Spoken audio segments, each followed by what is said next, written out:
سورہ رعد کا آغاز ہے۔ قرآن پاک کی ترتیب کے اعتبار سے اس کا نمبر 13 ہے۔ اس میں 43 آیات ہیں اور 6 رکوع ہیں۔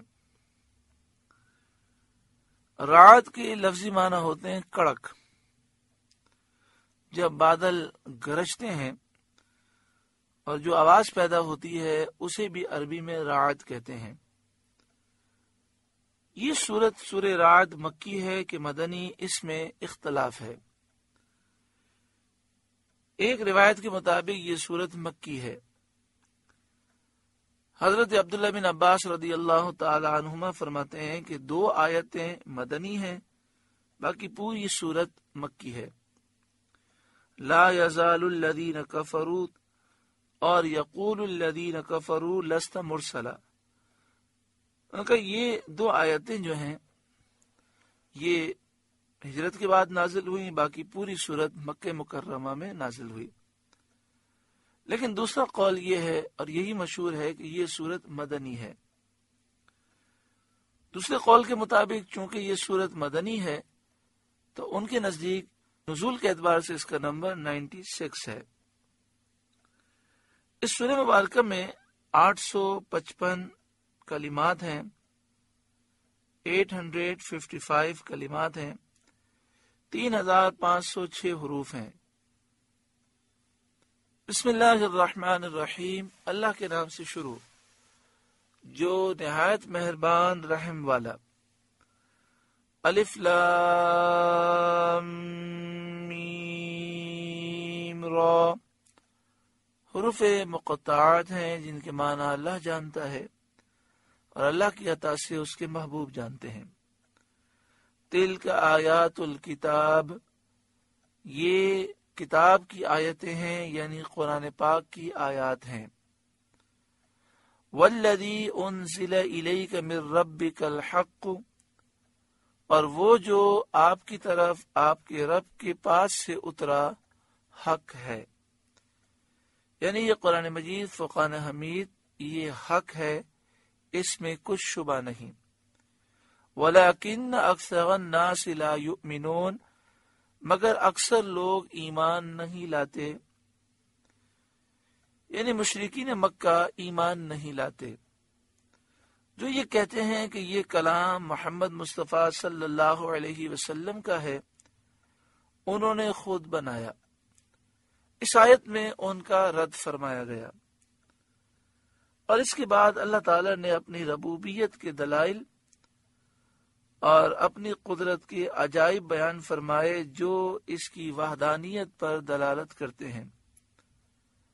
اللہ الذی رفع السماوات بغیر عمد ترونہا، اللہ ہے جس نے آسمانوں کو بلند کیا بے ستونوں کے کہ تم دیکھو۔ بغیر عمد، اللہ نے آسمانوں کو بغیر ستونوں کے بلند کیا۔ اس آیت کریمہ کی تفسیر میں مفسرین فرماتے ہیں کہ اس کے 2 معنی ہو سکتے ہیں۔ ایک معنی تو یہ ہوگا اللہ الذی رفع السماوات بغیر عمد ترونہا، اللہ نے آسمانوں کو بغیر ستونوں کے بلند کیا جیسا کہ تم ان کو دیکھتے ہو، یعنی حقیقت میں کوئی ستون پلر ہے ہی نہیں۔ اور یہ بھی معنی ہو سکتے ہیں تمہارے دیکھنے میں آنے والے ستونوں کے بغیر بلند کیا۔ اس پر معنی یہ ہوں گے ستون ہیں تو صحیح مگر تمہارے دیکھنے میں نہیں آتے، لیکن پہلا قول زیادہ صحیح ہے اور اسی پر جمہور مفسرین ہے کہ اللہ تعالی نے بغیر ستونوں کے آسمان کو بلند کیا جیسا کہ تم ان کو دیکھتے ہو، یعنی حقیقتاً آسمانوں کے ستون نہیں ہے، بغیر ستون کی آسمان کھڑے ہیں۔ ثم استوى علی العرش، پھر عرش پر استوا فرمایا جیسا اس کی شان کے لائق ہے۔ استوا کا لفظی جو معنی ہے وہ یہاں نہیں کیا جا سکتا، کیونکہ استوا کا معنی ایک ہوتا ہے برابر ہو جانا، بیٹھ جانا۔ اللہ تعالیٰ ان چیزوں سے پاک ہے، وہ جسم سے پاک ہے، کھڑے ہونے بیٹھنے سے پاک ہے، وہ سمت و ڈائریکشن جہتوں سے پاک ہے۔ اس لیے اعلیٰ حضرت امام اہل سنت نے استوا کا ترجمہ نہیں کیا، جس میں اشارہ اس طرف ہے کہ یہ آیات متشابہات میں سے ہے جس کے ہم معنی نہیں جانتے، جیسے الف لام میم کا ترجمہ الف لام میم، ہم کوئی ترجمہ نہیں کرتے، تو اس لیے اعلیٰ حضرت نے یہاں ترجمہ فرمایا، پھر عرش پر استوا فرمایا جیسا اس کی شان کے لائق ہے۔ وَسَخَّرَ الشَّمْسَ وَالْقَمَرَ، اور سورج و چاند کو مسخر کیا، یعنی سورج و چاند لوگوں کو فائدہ دیتے ہیں اور پوری دنیا کی مصلحت ان سے وابستہ ہے، اللہ کے حکم کے مطابق وہ گردش کرتے ہیں۔ کُلٌّ یجری لأجل مسمی، ہر ایک ٹھہرائے ہوئے وعدے تک چلتا ہے، یعنی سورج و چاند یہ ایک مقررہ وقت تک چلیں گے، اور اس سے مراد ہے فنائے دنیا کے وقت تک۔ جب دنیا فنا ہو جائے گی تو سورج و چاند کو بھی فنا ہے، اس وقت تک یہ چلتے رہیں گے، یعنی قیامت آئے گی اور جب پہلی سور پھونکی جائے گی، جہاں ساری دنیا فنا ہوگی، سورج و چاند بھی فنا ہو جائیں گے۔ لیکن لِأَجَلٍ مُّسَمَّى، ایک ٹھہرائے ہوئے وعدے تک، اس کی ایک اور تفسیر بھی ہے۔